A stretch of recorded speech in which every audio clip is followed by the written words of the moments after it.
Hello दोस्तों, I hope आप सभी अच्छे होंगे। आज की वीडियो में हम बात करने वाले हैं प्लेसेंटल एंड कोड एबनॉर्मेलिटीज़ के बारे में। साथ ही में हम बात करेंगे प्लेसेंटा एक्रीटा, इनक्रीटा एंड परक्रीटा के बारे में। चलिए स्टार्ट करते हैं। सबसे पहले प्लेसेंटल एबनॉर्मेलिटीज़ के बारे में। तो सबसे जो पहली एबनॉर्मेलिटीज़ आती है वो हमारी रहती है बाइलोब प्लेसेंटा।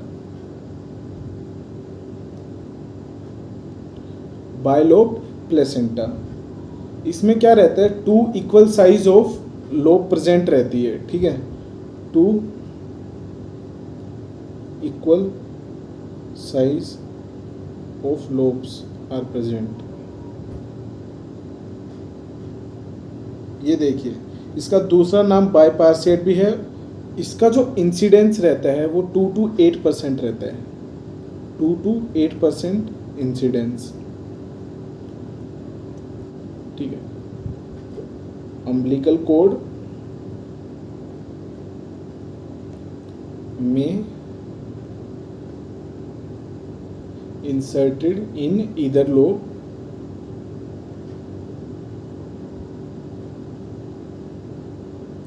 ठीक है, इन फिलामेंटस फैशन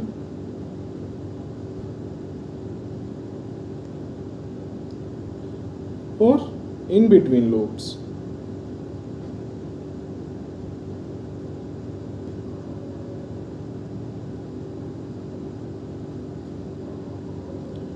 ठीक है, this bilobe placenta is associated with polyhedramnios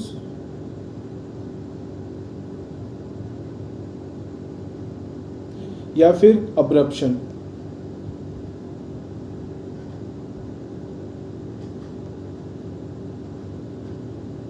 ठीक है, फिर हम बात करेंगे सक्सेंटुरिएट प्लेसेंटा के बारे में। सक्सेंटुरिएट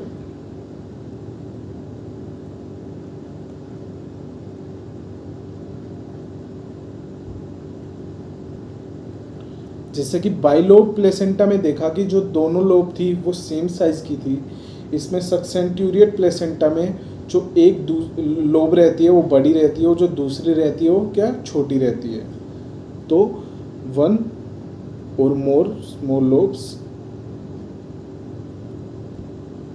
one or more smaller lobe of placenta present at some distance। ठीक है, इसको हम accessory lobe भी बोलते हैं, also known as accessory lobe। ठीक है, नॉर्मली क्या रहती है, ये जो एक्सेसरी लोब है कनेक्टेड रहते हैं with blood vessel of fetal origin. ठीक है, कनेक्टेड विद ईच अदर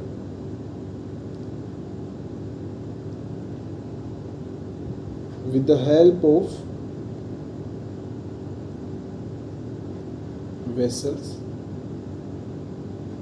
जो कि जिसका क्या फीटल ओरिजिन रहता है, वेसल ऑफ फीटल ओरिजिन। अगर ये वेसल अब्सेंट हो तो हम इसको क्या बोलेंगे, placenta spuria. If this vessel are absent then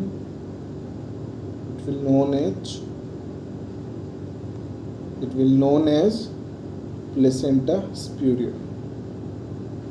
ठीक है, तो ये जो सक्सेंटुरिएट लोब है ये कई बार क्या रह जाती है, जिसको हम क्या बोलते हैं, रिटेन बिट ऑफ प्लेसेंटा। इसलिए हमें इंटीग्रिटी चेक करनी बहुत ज़रूरी होती है। तो ये जो सक्सेंटुरिएट लोब है ये और क्या कोज कर सकती है, ये पीपीएच कोज कर सकती है, सब इन्वोल्यूशन कोज कर सकती है, ट्रांसेप्सिस कोज कर सकती है, या फिर पॉलिप का भी फॉर्मेशन कर सकती है। If सक्सेंटुरिएट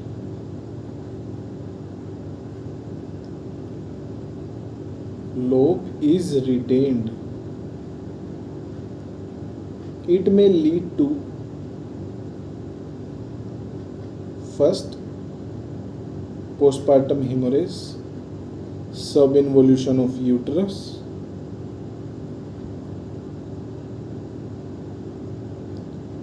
sepsis and polyp formation. देखिए ये है succenturiate lobe, accessory, also accessory lobe, ठीक है, connected with blood vessels of fetal origin. अगर ये एब्सेंट है तो इसको हम क्या बोल रहे थे, प्लेसेंटा स्प्यूरिया, ठीक है। अभी हम बात करते हैं प्लेसेंटा एक्स्ट्राकोरियलिस, ठीक है। लास्ट वीडियो में जैसे मैंने बताया था दो प्लेट रहती है, एक कोरियोनिक प्लेट और एक बेसल प्लेट, ठीक है। तो प्लेसेंटा एक्स्ट्राकोरियलिस में क्या रहता है, जो कोरियोनिक प्लेट रहती है ना वो बेसल प्लेट से छोटी रहती है, ठीक है, जिसकी वजह से जो विलस टिश्यू रहते हैं ना वो क्या अनकवर्ड रह जाते हैं पेरिफेरी पे, ठीक है। जो ये छोटी है ये प्लेट, तो ये जो पेरिफेरी पे जो विलस टिश्यू है ये क्या अनकवर्ड है, ठीक है। तो जो प्लेसेंटा एक्स्ट्राकोरियलिस है वो दो टाइप की हो सकती है, क्या तो सर्कमवेलेट या फिर प्लेसेंटा मार्जिनेटा,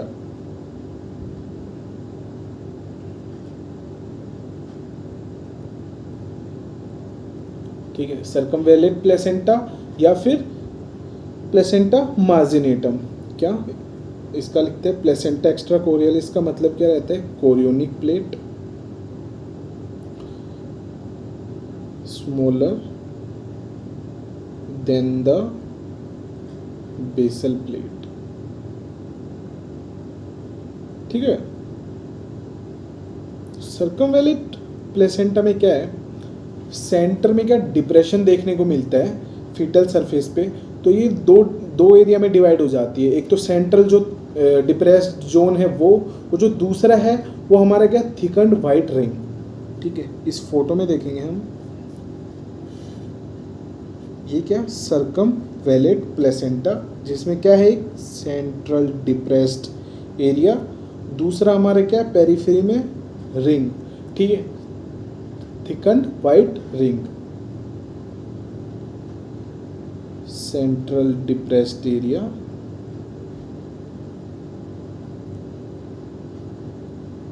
और peripheral white.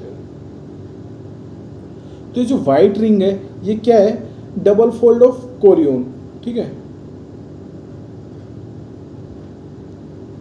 Double fold of chorion and amnion, ठीक है।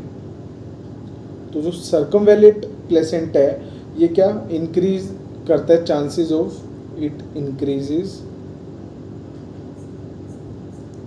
Chances of IUGR, intrauterine growth restriction, abortion, ठीक है, एंटीपार्टम हेमरेज, साथ में प्रीटर्म लेबर, ठीक है। मार्जिनेटम में क्या रहता है, जो थिन फाइब्रस जो रिंग है वो क्या प्रेजेंट रहती है पेरिफेरल पे, मार्जिन पे, और जो रिंग है वो क्या पतली होती है, थिन रहती है, और क्या ओनली पेरिफेरी पे प्रेजेंट रहती है, ठीक है, सर्कम मार्जिनेटम इसको बोलते हैं। तो क्या thin ring present at margin, ठीक है, of chorionic plate.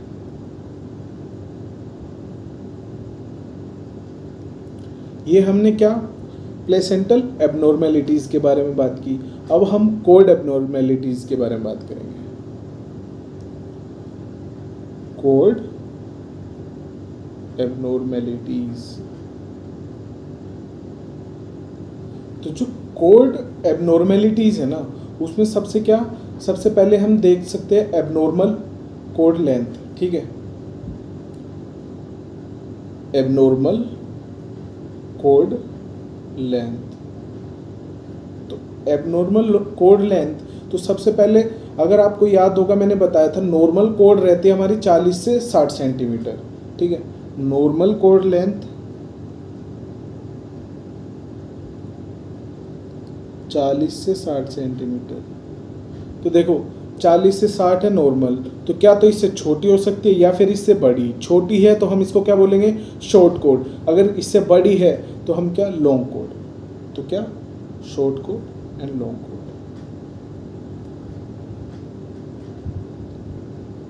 Long code, तो जो शॉर्ट कोड है वो 20 सेंटीमीटर से भी छोटी रहती है, ठीक है, लेस देन 20 सेंटीमीटर, ठीक है।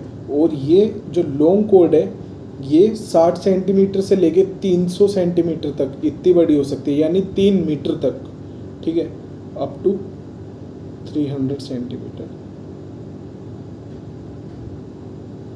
ठीक है।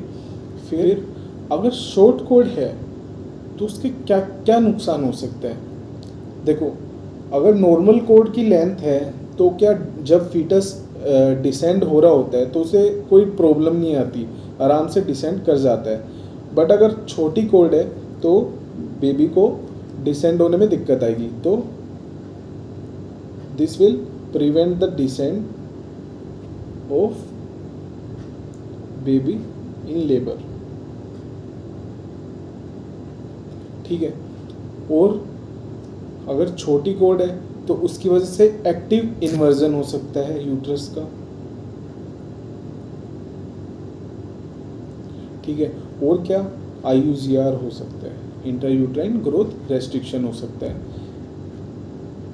ठीक है।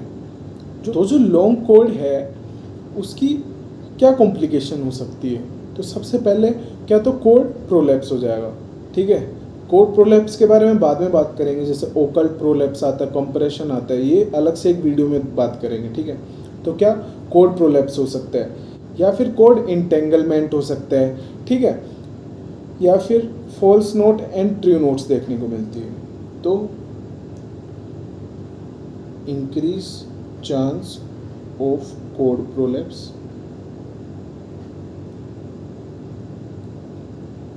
साथ में क्या था, false and true notes are seen,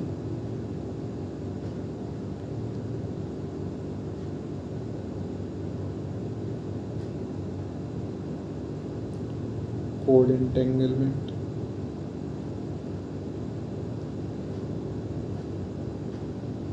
around the neck or around the body,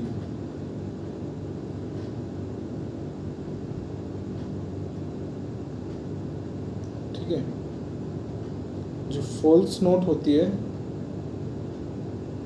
वो ऐसी दिखती है, ठीक है। जो ट्रू नोट रहती है वो ट्रू, ठीक है। फॉल्स नोट हमें कैसे क्यों देखने को मिलती है, नॉर्मली क्या, अम्बिलिकल जो आर्टरी मैंने बताया था वॉल्टन जेली प्रेजेंट रहती है, तो ये क्या, वॉल्टन जेली का लम्प्स हैं, ठीक है। तो these are lumps of Wharton jelly, lumps of Wharton jelly. तो जो ट्रू नोट्स रहती है उसका क्या कॉम्प्लिकेशन हो सकता है। जो ट्रू नोट्स हैं, it can cause hypoxic ischemic encephalopathy, या फिर कोई भी बर्थ डिफेक्ट, ठीक है।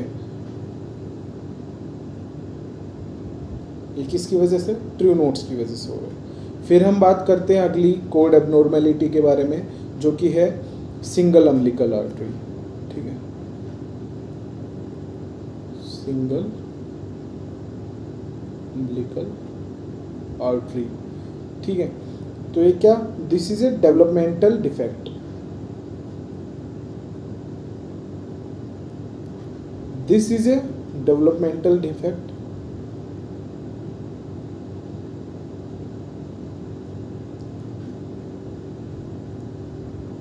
ठीक है। ये हमें कब देखने को मिलता है, it is associated with congenital abnormalities, ठीक है,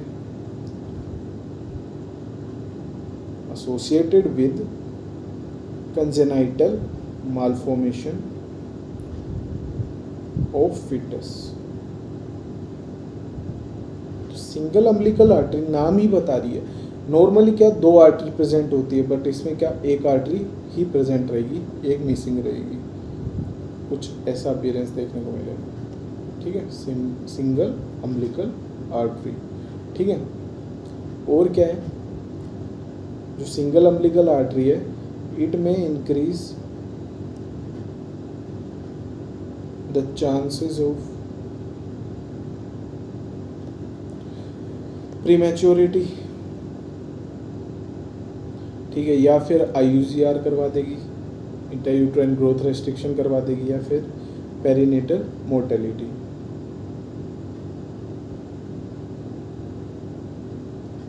ठीक है, ये था सिंगल एबनॉर्मेलिटीज के बारे में। अब हम बात करेंगे कोड इंसर्शन के बारे में। नॉर्मली कोड कहाँ इंसर्ट हो रही है, क्लोज टू सेंटर, ठीक है। अभी कोड इंसर्शन एबनॉर्मेलिटीज देखेंगे, यानी कि सेंटर में इंसर्ट नहीं हो रही, ठीक है। तो सबसे पहले जो हमारा आता है मार्जिनल इंसर्शन, सेंटर की जगह कहाँ पे हो रही है, मार्जिन पे। Marginal insertion also known as battledore placenta,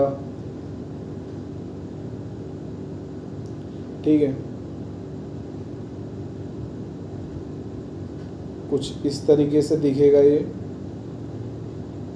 बेटलडोर placenta, yes, होनी यहाँ पे चाहिए था इंसर्शन, ठीक है, बट हो कहाँ रहा है, मार्जिन पे, ठीक है, मार्जिन पे। तो दिस इज मार्जिनल इंसर्शन। तो जो मार्जिनल इंसर्शन है वो लो लाइंग प्लेसेंटा में देखने को मिलेगा।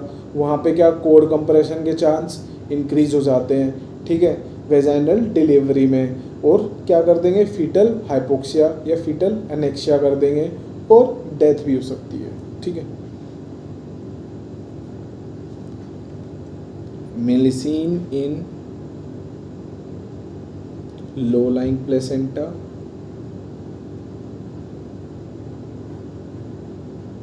and can cause compression, ठीक है। This compression can lead fetal hypoxia or even death, ठीक है। दूसरा हमारा जो आता है एबनॉर्मेलिटी वो है वेलामेंटस कोड। तो वेलामेंटस कोड में क्या देखने को मिलता है, यहाँ पे पहले स्प्लिटिंग या सेपरेशन देखने को मिलता है हमारे वेसल्स में, और ये क्या है, सिंगल फोल्ड ऑफ एमनियोन से कवर रहती है बस, ठीक है। early or at some distance from the placenta, ठीक है। separation of vessels covered by one fold of amnion only, ठीक है।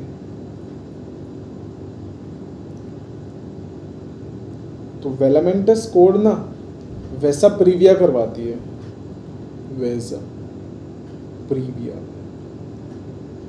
प्रेजेंस ऑफ वेलामेंटस कोड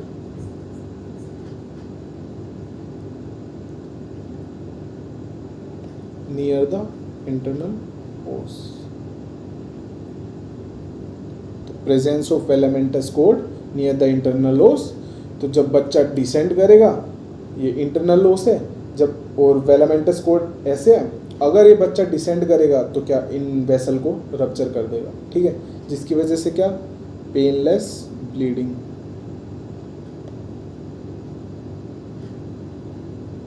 तो इसको कैसे अवॉइड कर सकते हैं, डोपलर करेंगे। अगर डोपलर में हमें दिख रहा है कि वेलामेंटस कोड है तो क्या, लोअर सेक्शन सिजेरियन सेक्शन, ठीक है, सी सेक्शन, उससे पहले क्या, डोपलर। तो ये हमने बात की कोड इंसर्शन एबनॉर्मेलिटीज के बारे में, ठीक है, अब हम बात करते हैं मोर्बिडली अडेयर्ड प्लेसेंटा के बारे में। मोर्बिडली अडेयर्ड प्लेसेंटा, तो जो नॉर्मली जो प्लेसेंटा है ना वो यूटेराइन वॉल से अटैच्ड होता है, बट हमें क्या फाइब्रिनोइड लेयर देखने को मिलती है यूटेराइन वॉल और प्लेसेंटा के बीच में। इस फाइब्रिनोइड लेयर को हम बोलते हैं नीटाबुस लेयर, ठीक है। बट अगर ये नीटाबुस लेयर अब्सेंट है तो ये जो प्लेसेंटा है डायरेक्टली क्या यूटेराइन वॉल पे अटैच होएगा, इसी को हम क्या बोलते हैं मोर्बिडली अडेयर्ड प्लेसेंटा। तो 3 अलग अलग प्लेसेंटा होते हैं। अगर ये एंडोमेट्रियम तक है तो इसको हम बोलेंगे एक्रीटा। अगर प्लेसेंटा जो मायोमेट्रियम तक चला जाए, इंसर्ट हो जाए, तो इसको हम बोलेंगे प्लेसेंटा इनक्रीटा। अगर सिरोसा तक चले जाए तो हम इसको क्या बोलेंगे परक्रीटा, ठीक है। तो हम देखेंगे normally A fibrinoid layer present between uterine wall and placenta that is known as Nita-Busch layer, ठीक है, नीटाबुश लेयर। तो अगर ये लेयर absent होगी तो प्लेसेंटा क्या डायरेक्टली अटैच हो जाएगा यूट्राइन वॉल पे। If this layer is absent, placenta will directly attach on uterine wall। एक बहुत ही अच्छा डायग्राम है, उसकी मदद से देखेंगे। ये क्या एंडोमेट्रियम है, ठीक है। एंडोमेट्रियम और प्लेसेंटा के बीच में क्या नीटाबुश लेयर प्रेजेंट रहती है, जो कि यहाँ पे विजिबल नहीं है, ठीक है। ये मायोमेट्रियम और ये सिरोसा। तो एक्रीटा है प्लेसेंटा, तो वो हमारा क्या अटैच्ड एट एंडोमेट्रियम, ठीक है। डायग्राम को दिमाग में रखो, इजीली सब समझ आएगा। यहाँ देखो जो प्लेसेंटा है वो किस पे अटैच हो रहा है, मायोमेट्रियम पे, अटैच्ड एट मायोमेट्रियम। और यहाँ देखो ये जो लेयर है सिरोसा, तो ये सिरोसा को भी क्या पार कर रहा है, ठीक है। तो इसको हम क्या बोलेंगे पेरक्रीटा, ठीक है। तो इसमें क्या है सिरोसा को पर अटैच कर रहा है, ठीक है। और थोड़ा डिटेल में हम बात करेंगे तो जो नीटाबुश लेयर है ना वो एब्सेंट है इस पर, ठीक है।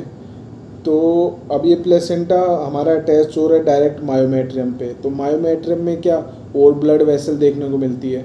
तो यहाँ पे जो स्पायरल आर्टरीज हैं वो क्या रिप्लेस हो जाएंगी किससे, लार्ज एंड डीप आर्टरीज से, जिस आर्कुएट आर्टरीज हो गई, जैसे रेडियल आर्टरी हो गई। इससे यहाँ पे क्या होएगा, जो वेलोसिटी है ब्लड फ्लो की वो क्या बढ़ जाएगी इसमें प्लेसेंटा लेग्यूने में, जो कि क्या हाइपरवेस्कुलराइजेशन हो जाएगा। तो अगर हम कलर डोपलर करेंगे तो हम हाइपरवेस्कुलराइजेशन देख सकते हैं, ठीक है। ये सब आप याद रखना, मैं लिखूंगा नहीं, ठीक है। अब हम बात करते हैं रिस्क फैक्टर क्या क्या है। अगर प्रीवियस सी सेक्शन हुआ है तो previous lower section caesarean section, या फिर कोई यूटेराइन ऑपरेशन हुआ है जैसे स्टेरोटोमी, ठीक है, या फिर मायोमेक्टमी, या फिर प्रीवियस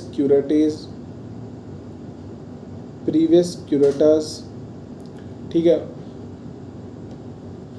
तो ये क्या कोज कर सकता है, जब भी कोड ट्रैक्शन करेंगे हम इसमें मोर्बिडली अडेयर्ड प्लेसेंटा में, तो ये क्या यूट्राइन इन्वर्जन कर सकता है।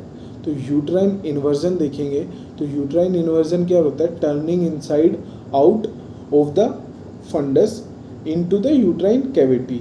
तो it can be of 4 categories, incomplete हो सकता है, कंप्लीट हो सकता है, प्रोलैप्स हो सकता है और टोटल हो सकता है, ठीक है। इमेज की मदद से देखेंगे।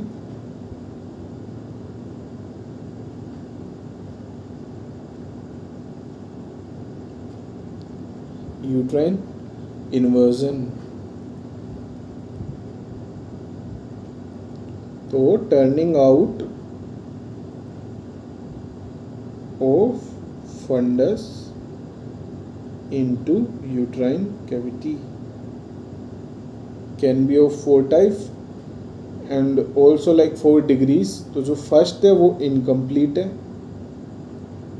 Then this one is complete, this one is prolapse, this one is total. तो जो इनकम्प्लीट है उसमें जो फंडस है वो क्या सर्विक्स के ऊपर ही प्रेजेंट रहेगा। कंप्लीट में जो फंडस है वो बिलो द सर्विस हो जाएगा, और जो प्रोलैप्स है उसमें क्या आउटसाइड द वल्वा हो जाएगा, और टोटल में क्या पूरा का पूरा बाहर आ जाएगा यूटेरस, ठीक है, विद फंडस, ठीक है। तो इसका मैनेजमेंट क्या है? तो मैनेजमेंट ये है, we will reposition as soon as possible, ठीक है। अब रिपोजिट कैसे कर सकते हैं? मैनुअल रिपोजिशन कर सकते हैं या फिर हाइड्रोस्टैटिक रिपोजिशन, मैनुअल रिपोजिशन या फिर हाइड्रोस्टैटिक रिपोजिशन,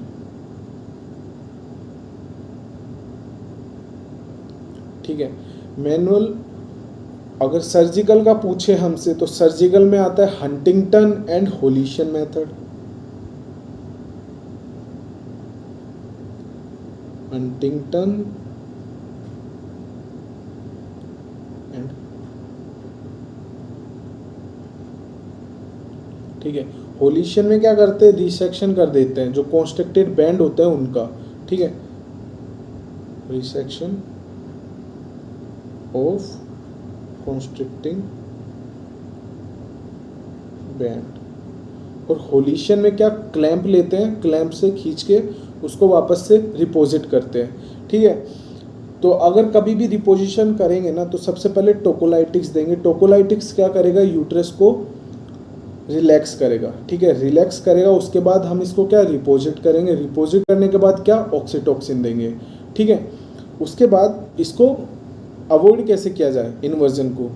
तो we can use control cord traction. जब भी हम कोड को खींचेंगे तो एक मेथड होता है ब्रांड एंड्रयूज मेथड, जिसमें क्या कंट्रोल कोड ट्रैक्शन करते हैं। मैं दिखाता हूँ आपको, फोटो है मेरे पास।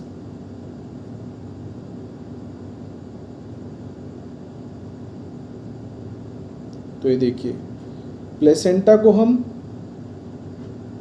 नीचे की तरफ खींचेंगे और यूट्रस को ऊपर की तरफ पुश करेंगे, ठीक है, फंडस को। इसको हम बोलते हैं ब्रांड एंड्रयूज मेथड।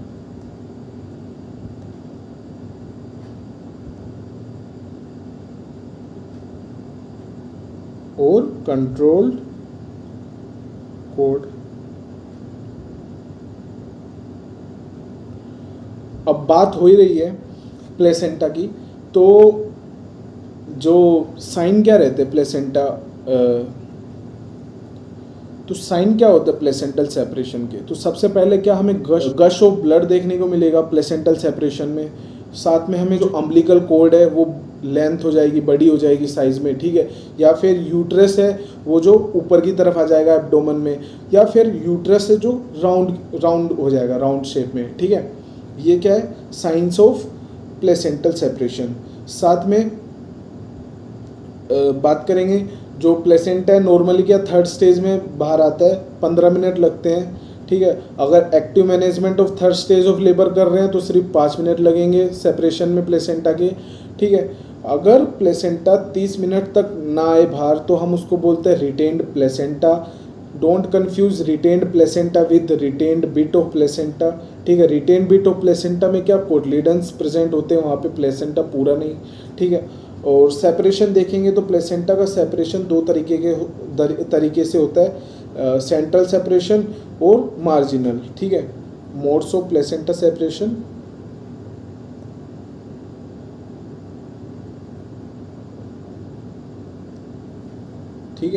ये हो सकता है सेंट्रल, दूसरा हो सकता है पेरिफेरल। ठीक है, तो सेंट्रल है, तो सेंट्रल में देखने को मिलेगा, ये मान लो यूट्राइन वॉल से कनेक्टेड है प्लेसेंटा। ठीक है, तो अगर ये बीच से सेपरेट होता है, तो ये देखो ये बीच से सेपरेट होता है, बट पेरिफेरी पे क्या स्टिल अटैच्ड है। तो बाहर की तरफ क्या है, एमनियन और कोरियन। तो एमनियन और कोरियन क्या है, शाइनी। तो ठीक है, इसको हम बोलते हैं शुल्ट्ज सेपरेशन।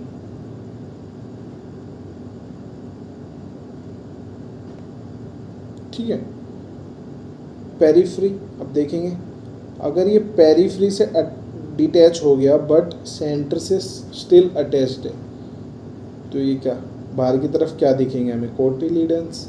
ठीक है, तो इसको हम बोलते हैं डंकन सेपरेशन। ठीक है, तो आई होप आप सभी को ये वीडियो पसंद आई होगी। Thank you so much for watching and subscribe our channel.